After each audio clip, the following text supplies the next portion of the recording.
Hola, hola, hola, buenas noches, buenas tardes, ¿me escuchan? Buenos días, más bien todavía.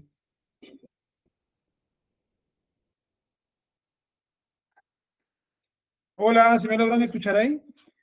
Hola, hola, hola. Bueno, yo veo aquí las barras de sonido que sí estoy como hablando. Ah, bueno, ahí me dicen que sí.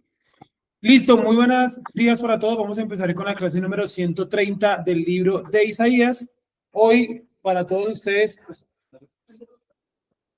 vamos con el resumen del capítulo número 9, ¿no? Un capítulo clave en esto de Isaías, ¿no? Porque empieza aquí a partir del 130, a partir del capítulo número 31 a cambiar, a partir del capítulo número 32, perdón, estamos en el 31, comienza a cambiar un poco el curso del libro, se empieza a volver un poco más profundo y un poco más de cosas que aún no han sucedido a este momento. Chaval número 2, el día de hoy, clase número 130. ¿Sí lo están viendo ahí en sus pantallas? Creo que sí. Y aquí tenemos todo el material, eso lo vimos la semana anterior, ¿no? El material que preveíamos que hoy iba a tocar un poquito corriendo. Entonces yo preveí que tocaba entregarlo con tiempo. Vamos a leer entonces todo el capítulo número 9 para poder hacer todo el resumen. Versículo número 1, capítulo número 30. ¿Sí? Capítulo número 30, no, 31, capítulo número 31, versículo 1. Isaías, capítulo número 31.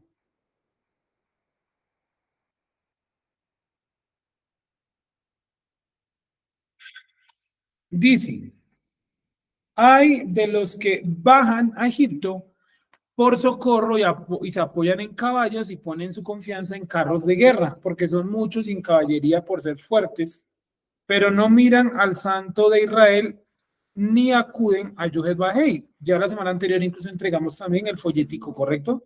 Sí lo entregamos, ¿cierto? Correcto. Seguimos. 31.2. 31.2.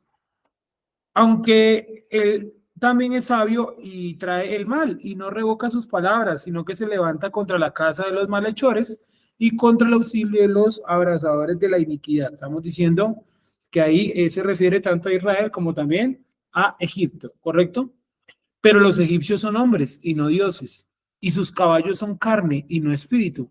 Cuando pues Yohevahei extendiere su mano y tropezar en los ayudantes, caerán los ayudados y todos ellos fracasarán juntos. Se está refiriendo, por supuesto, a egipcios e israelíes que van a terminar siendo destruidos por haber colocado su confianza en carros y en ejército, y no en Yohevahei, ¿sí? Cuatro, porque así me ha dicho el creador, de la manera que cuando el león o el leoncillo gruñe sobre la presa, si se convoca contra él a una multitud de pastores, de sus voces no se amedrenta, ni se acobarda a causa de su muchedumbre. Así descenderá Bajé de los ejércitos para pelear sobre el monte de Sidón y sobre su santo monte. Te está diciendo que por más de que tanto Egipto e Israel se junten, no van a poder detener o parar el avance del Eterno, porque eso es lo que Él ha determinado. Así como el león no se acobarda, no se amedrenta, porque haya un grupo de pastores en contra de él. ¿Correcto? ¿Estamos entendiendo hasta ahí? ¿Alguien tiene alguna pregunta hasta ahí?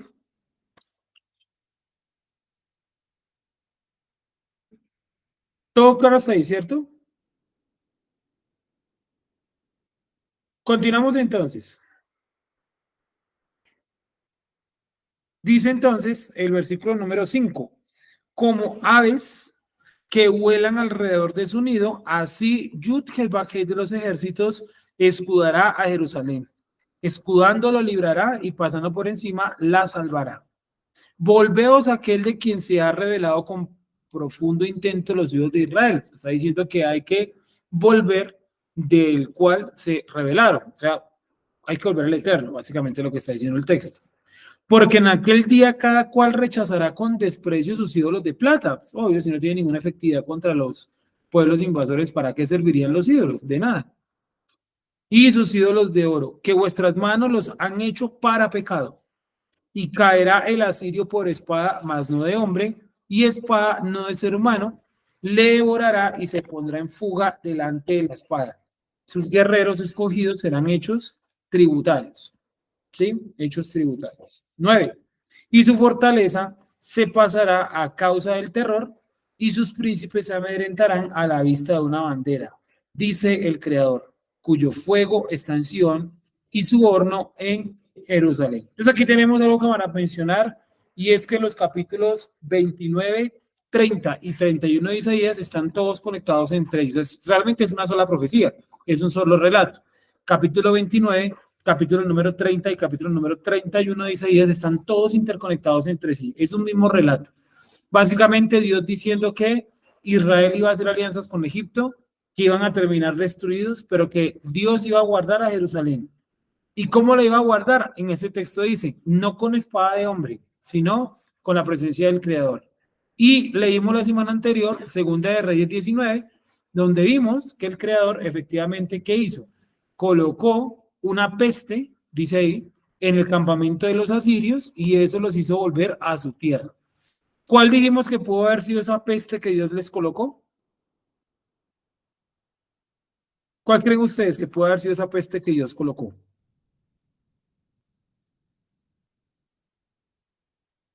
Que la pasada teorizábamos, ¿no? Teníamos como una teoría ahí.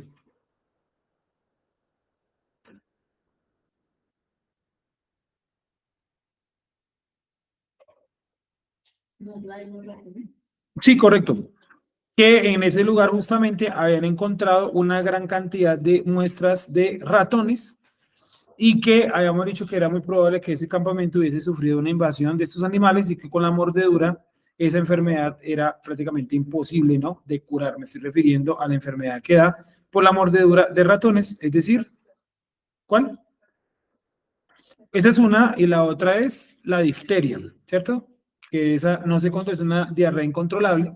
Si hoy en día es complicado controlarla, imagínense hace 3.000 años cómo iban a controlar eso. Y más en un campamento militar que no es que haya las comodidades como para medicamentos de aquella época que eran plantas, ¿no? Finalmente, extractos de plantas o bueno. Entonces, hay que tener en cuenta eso, cómo el creador afectó ese campamento y efectivamente los hizo volver a su tierra, como él ya le había dicho en esta profecía de Isaías. Acuérdense que el rey, en el relato de Isaías, en el relato de Segunda de Reyes, el rey consulta a Isaías y le dice, ¿qué haremos contra estos invasores? Y él le dice, Dios protegerá a Jerusalén. Fácil. No lo va a hacer con ejército, ni con hombre, ni con soldado, lo va a hacer como con su presencia. Y aquella noche, dice el texto, la presencia del Creador cayó sobre ese campamento y los asirios fueron derrotados. Vamos a leer ese texto, Segunda de Reyes 19, pero vamos a leer solamente la parte final, que la pasada leímos solamente un pedacito y quedó ahí como entrecortado. Segunda de Reyes 19, pongamos el versículo, creo que es el 30, pero si alguien me ayuda a confirmar, les agradecería. Segunda de Reyes, capítulo número 19.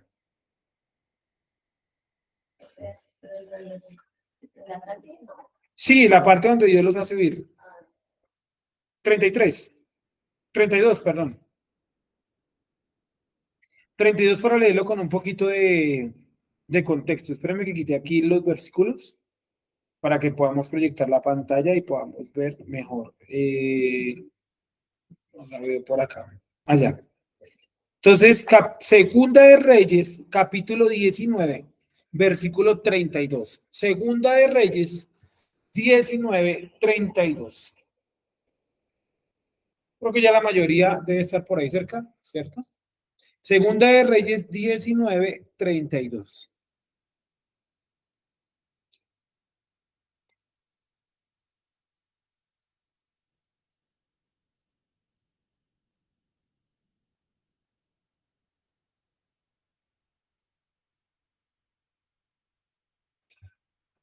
Bien,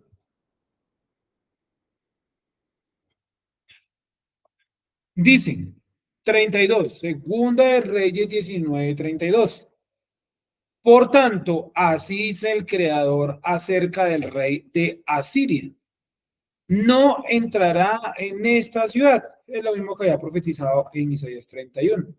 Ni echará saeta en ella, ni vendrá delante de ella con escudo, ni levantará contra ella baluarte. Por el mismo camino que vino, volverá y no entrará en esta ciudad, dice el Creador. Porque yo ampararé esta ciudad para salvarla, por amor a mí mismo y por amor a David, mi siervo. Y aconteció que aquella misma noche salió el ángel del Creador y mató en el campamento de los asirios a 185.000. Y cuando se levantaron por la mañana, he aquí que todo eran cuerpos de muertos. Entonces Sennacherib, rey de Asiria, se fue y volvió a Nínive, donde se quedó. ¿Alguien nos va a decir algo? Listo. Ya cerré el micrófono ahí en nuestro hermano Javier. Dice, volverá, 34. Porque yo ampararé esta ciudad para salvarla, por amor a mí mismo y por amor a David, mi siervo. Pero ya hemos leído eso. 36. Entonces Sennacherib, rey de Asiria, se fue y volvió a Nínive, donde se quedó. ¿Sí lo estamos viendo ahí? Entonces, ¿cómo se llama el rey de Asiria en aquel momento? Sennacherib, correcto.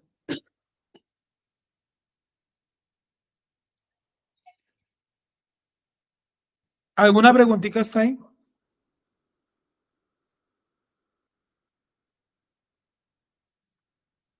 Sennacherib aparece también en el 36 y en el capítulo 37 de Isaías, porque Isaías estaba profetizando lo que iba a pasar, pero él también fue testigo de lo que pasó. Me refiero a esa profecía del 29, 30 y 31. Si tomaron nota de eso, la profecía 29, capítulo 29, profecía capítulo 30 y profecía capítulo 31 son la misma, solamente que la Reina Valera las dividió en tres, pero realmente es la misma profecía, 29, 30 y 31, ¿correcto? ¿Estamos claros ahí? ¿Todos estamos entendiendo hasta ahí? No, sí. Bueno, te vamos a pasar al capítulo 32, ¿vale? Vamos a leer en la Reina Valera porque no lo he terminado completo de pasar al español. Me ha costado un poco. Isaías 32, 1.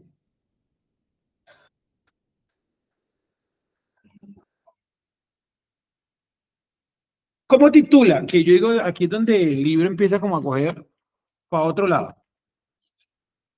Sí, pero ¿cómo titula el rey justo? ¿Sí? El rey justo. Y dice de la siguiente manera el texto, capítulo número 32.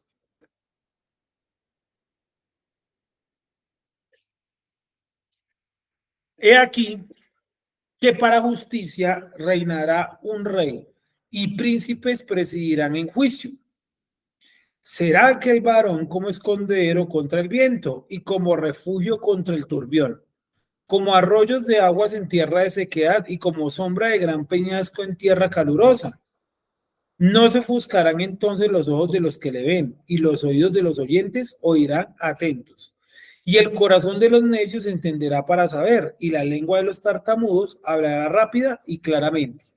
El ruin nunca más será llamado generoso, ni el tramposo será llamado espléndido, porque el ruin hablará ruindades, y su corazón fabricará iniquidad para cometer impiedad y para hablar escarnio contra el Creador, dejando vacía el alma hambrienta y quitando la bebida al sediento. Las armas del tramposo son malas, trama intrigas inicuas para enredar a los simples con palabras mentirosas y para hablar en juicio contra el pobre. Pero el generoso pensará generosidades y por generosidad será exaltado. Mujeres indolentes, levantaos, oíd mi voz, hijas confiadas, escuchad mi razón. He aquí, algo más de un año tendréis espanto, o confiadas, porque la vendimia faltará y la cosecha no vendrá. Temblad, oh indolentes, turbados o confiadas, despojados, desnudados, ceñid los lomos con cilicio. Golpeándose el pecho, lamentarán por los campos deleitosos, por la vid fértil. Sobre la tierra de mi pueblo subirán espinos y carros, y aún sobre las casas en que hay alegría en la ciudad, de alegría. Porque los palacios quedarán desiertos, la multitud de la ciudad cesará, las torres y fortalezas se volverán cuevas para siempre, donde descansen asnos y asnos monteses y ganados hagan majada. ¿Sí? ¿Estamos viéndolo ahí? 15. Hasta que sobre nosotros sea derramado el espíritu de lo alto y el desierto se convierta en campo fértil y el campo fértil sea estimado por bosque. Y habitará el juicio en el desierto y en el campo fértil morará la justicia y el efecto de la justicia será la paz y la labor de la justicia reposo y seguridad para siempre. Quiere decir, por el texto 17 que en algún otro momento lo hemos leído, que el efecto de la justicia será la paz. Quiere decir que no podemos hablar de paz sin hablar primero de justicia. O sea que en Colombia malentendimos el proceso de paz, porque el proceso de paz no era darle curules y perdones a todos los criminales del país, el proceso de paz era justicia. Y si una persona mató a otra y en la Constitución dice que son 20 años de cárcel, pues tiene que ir 20 años a la cárcel para que haya paz. Sin eso no hay paz. Y eso sería escarmiento para las siguientes generaciones de criminales, porque cada generación tiene criminales, ¿correcto? Pero si la siguiente generación de criminales ve que a los criminales de la generación anterior les dieron curules y les dieron plata y escoltas, ¿qué van a querer ellos? Eso es lo mismo. ¿Sí me hago entender? Entonces, el proceso de paz o todo lo que tiene que ver con la paz no es el problema. El problema es que antes de hablar de paz, primero tenemos que hablar de justicia. Es lo primero. Sí. Lo primero, miren ustedes los juicios de Nuremberg.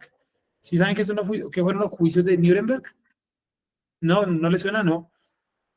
¿Qué fue, Wendy? ¿Qué recuerdas? Lo llamaron a los nazis que habían quedado. Yo ya me grabé para que respondieran por los actos que habían hecho. Vale.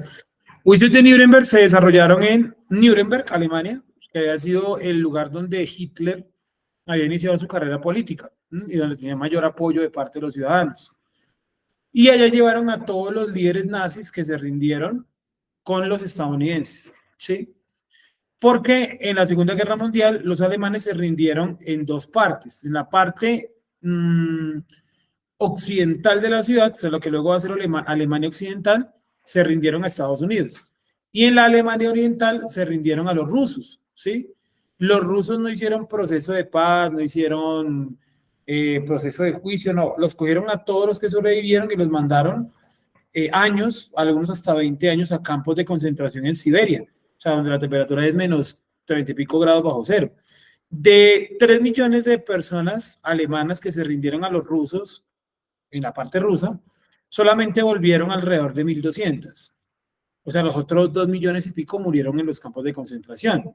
Sí, o sea, murieron allá en Siberia congelados o por enfermedades, por hambre. Sí, los rusos los trataron muy mal. Pero los estadounidenses, que siempre han sido más diplomáticos que los rusos, dijeron, no, vamos a hacer unos juicios para que esto quede para la historia como algo legal, no como que los metimos en una cárcel y se murieron y ya. Y llamaron a todos los que se rindieron, más o menos a unas 300.000, 400.000 personas de alto rango, y a los civiles les dieron penas menores, como trabajos forzados, cavar tumbas, así, pero a los altos rangos sí les dieron penas duras, entre ellas, por ejemplo, la ejecución, ¿cierto? A partir de la horca, ¿sí? Otros pelotones de fusilamiento, dependiendo de los crímenes, ¿no? ¿Y para qué se hizo eso? Para llevar justicia y que quedara sentado en papeles, en documentos que no se puede volver a repetir lo de la Segunda Guerra Mundial. Sí, estamos en lo correcto. ¿Y ha funcionado? Pues sí, de cierta manera sí, porque no hemos vuelto a tener guerras mundiales. Y también es un escarmiento que cualquiera que haga algo en contra de, pongámosle, la humanidad, ¿cierto? Va a tener ahí encima gobiernos como el de Estados Unidos persiguiéndolo y demás, como en Afganistán, en Irak, en Irán, tantos países que hacen mal a la humanidad, ¿no? Entonces hay que tener eso en cuenta que esos juicios trajeron fue paz, ¿sí? Paz porque nunca más hubo guerras mundiales, por ahora, ¿no? Seguimos entonces. El efecto de la justicia será la paz. Yo no puedo hablar de paz, retomo la idea, sin primero justicia. Ese fue el error y ha sido el error siempre aquí en Colombia. Tratar de hacer procesos de paz sin justicia. ¿Cuál es la justicia? Ustedes quieren dejar las armas, déjenlas, pero van directico a la cárcel, porque ustedes son criminales. El simple hecho de coger un arma y matar a una persona, eso es un acto criminal. Pues háganlo ustedes y no lo mandan a la cárcel. ¿Cuánto le dan? Pues un montón. ¿Sí o no? No, que es que queremos entrar a la política, ¿no? No puede, es que no se puede. No, entonces yo que sigo en las armas, pues sigan las armas. Para eso está el ejército, yo que se encargó durante tanto tiempo de bombardearlos y matarlos, ¿no? O en este gobierno es que donde no lo hacen. Pero los gobiernos anteriores sí lo hacían y los tenían como arrinconados. ¿Sí o no? Seguimos entonces. El efecto de la justicia será la paz y la labor de la justicia reposo y seguridad para siempre. ¿Sí? Dice algo interesante, la labor de la justicia, o sea, si mantenemos un sistema de justicia trabajando, o sea, que dure mucho tiempo, ¿qué se va a lograr con eso? Se va a lograr reposo y seguridad. ¿Sí? Por eso hay países que tienen sistemas de justicia muy duros y los ciudadanos de qué gozan? De justicia, aquí lo dice, y seguridad. Como les contaba el caso de China, ¿no? Que el sistema judicial de China es muy duro, muy drástico. O sea, una persona se robó algo y eso son cadenas que no le bajan ni un día de cárcel. Ni por buen comportamiento, ni por leer un libro, ni por estudiar nada, no le bajan un día. No, pero es que yo solamente me robé entre comillas, ¿no? Solamente me robé una chocolatina en un supermercado. ¿Es un ladrón? ¿Sí? ¿Me hago entender? Entonces, los sistemas de justicia tan duros como el de China y otros países como el de Filipinas, como el de Tailandia, ¿cierto? ¿Qué genera eso? Pues que la gente goce de qué? De justicia y seguridad. ¿Sí? ¿Se han notado ustedes en otros países que, por ejemplo, matan a alguien? Pongamos el ejemplo en Perú, que también el sistema de justicia es todo rígido. Matan a alguien, esa es noticia tremenda, o sea, no es como que matar a una, matan todos los días miles de personas y ya estamos acostumbrados. No sé si vieron que mataron en Ecuador a un alcalde, ¿no vieron? Ayer, en Ecuador, dos alcaldes, ayer, dos alcaldes. Yo había escuchado de uno, bueno, no conozco el otro, voy a mirar aquí. Bueno, mataron a un alcalde, es el cuento, sí, y resulta que eh, lo matan, ¿no? Y bueno, yo miré la noticia, no, que mataron al alcalde de no sé qué lugar de allá en Ecuador. Pues obviamente uno como colombiano, eso aquí pasa cada rato. Sí, pues tal vez no matan alcaldes todos los días, pero sí pasa cada rato muertes de personajes con cargos políticos, ¿no? Y el presidente de Ecuador decretó inmediatamente estado de excepción, o sea, donde él puede utilizar las Fuerzas Armadas como quiera, donde quiera, cuando quiera. O sea, se dio autopoderes múltiples en Ecuador. Y miren cómo ellos ven el asesinato de una persona. Y aquí en Colombia lo vemos como una persona más, una persona menos. Sí, correcto, aquí es normal. Eso es lo que digo. O sea, como allá hay justicia, no lo ven como algo normal. Aquí es algo normal. Matan a una persona en otro país y todo el país se paraliza. ¿Se han dado cuenta de eso? Aquí matan niños, mujeres. ¿A quién le importa? A nadie le importa. ¿Sí ven? Es lo que aquí no hay que, no hay justicia. Imagínate. Descuartizadas y todo, apareciendo. Normal. Ya. Dice, el presidente Noboa, o sea, el de Ecuador, declara estado de excepción en Ecuador por la muerte del alcalde. Parece que uno se pone esto, ¿no? Repito. Sí.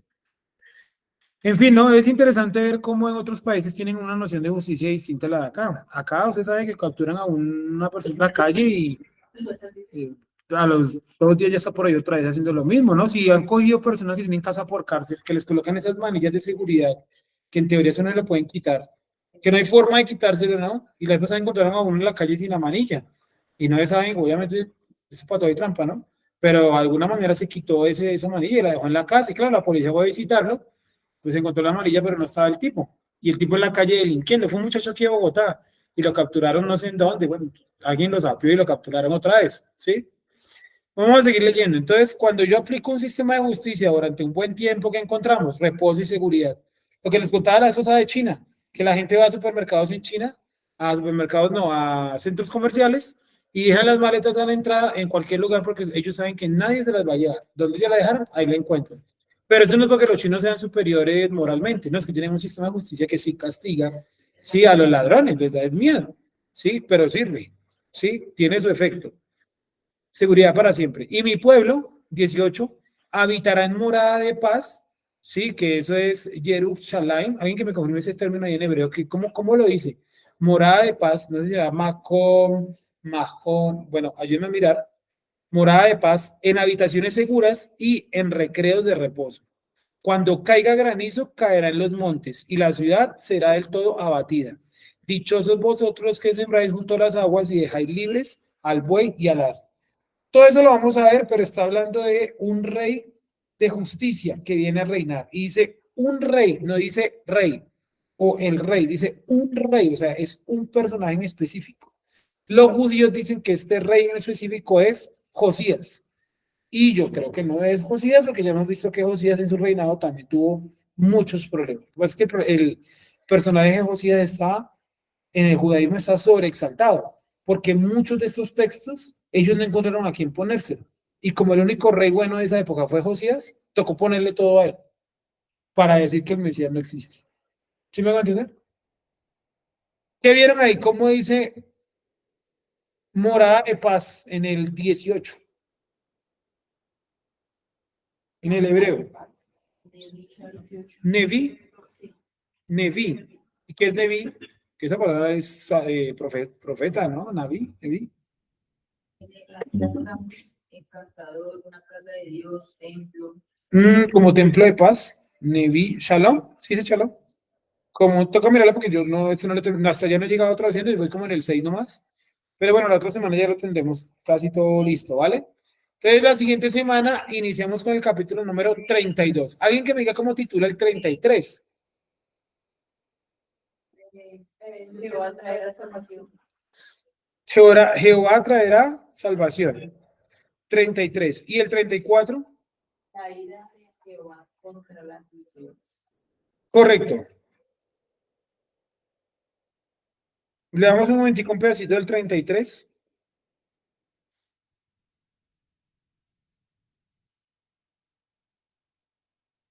5 y 6, nomás. 33, 5 y 6. Será exaltado el Creador, el cual mora en las alturas, lleno a Sión de justicia y ¿qué? De juicio y de justicia. Y reinará en tus tiempos la sabiduría y la ciencia, la abundancia de salvación, el temor del Creador será tu tesoro. Ahí lo pueden ver entonces de qué manera es que es ese texto que va a ser el reinado, el gobierno de Yud-Heh-Vah-Heh. O sea, en el 32 nos hace como la apertura de ese gobierno. En el 33 nos lo viene a explicar más a detalle. Capítulo 34, ¿cómo titula? La ira de Jehová contra las naciones.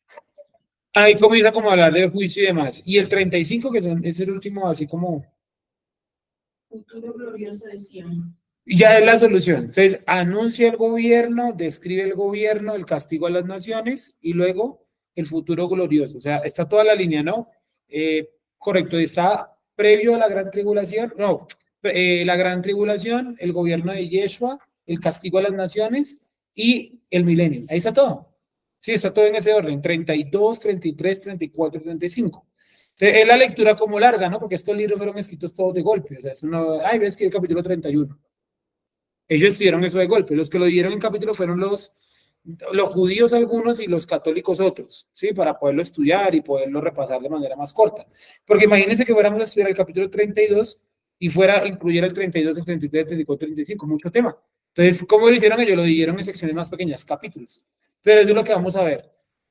La gran tribulación, un poco, el gobierno de Yeshua, el castigo a las naciones y el milenio, ¿sí? Cuando digo gobierno de Yeshua es como su venida, la llegada de él, donde dice que traerá salvación y eso, ahí está mencionando de manera indirecta a Yeshua. ¿Bien?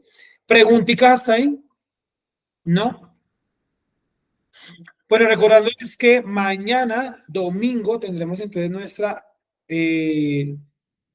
Moedim, ¿cierto? Voy a decir, reunión, nuestra Moedim de Hagiga de Pesach, ¿no? Recuerden lo que escribimos por ahí en el chat y demás, que nuestra hermana Claudia Pulido, que no ha llegado todavía, nos va a colaborar con la preparación del día lunes, que es Pesach. Y mi esposa y yo haremos la del día domingo, que es Hagiga de Pesach. No hace falta vino, ya tenemos vino, las matzah también ya las tenemos, nos falta solamente reunir el dinero para poder adquirir la carne y el pollo, lo que les dije o lo que he escrito en el chat, lo reunido lo dividiremos por igual para ambas noches, ¿vale? Es eso básicamente, vamos a orar y vamos a darle gracias al Creador. Tenemos también la otra semana después de Shabbat, Bikurim, ¿no? Primicias que ustedes saben que eso es después de Shabbat siempre.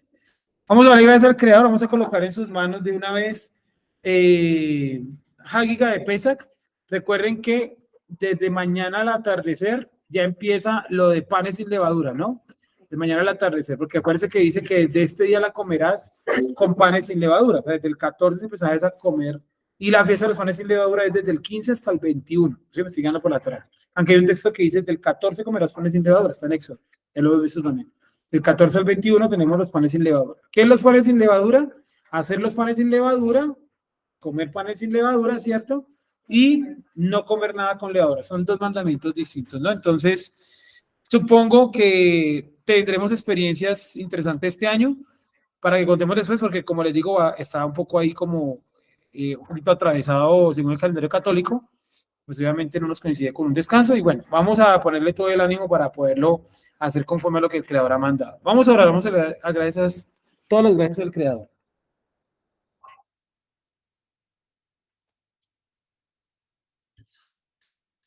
Gracias, Padre Eterno, por tu bondad y la maravillosa misericordia que extiendes con nosotros. Te pedimos que nos guardes, que nos ayudes y que nos fortalezcas según tu bondad. Ayúdanos, Padre, porque nosotros estamos confiados en tu presencia. Gracias, Padre eterno, porque tú siempre, siempre escuchas a tu pueblo Israel.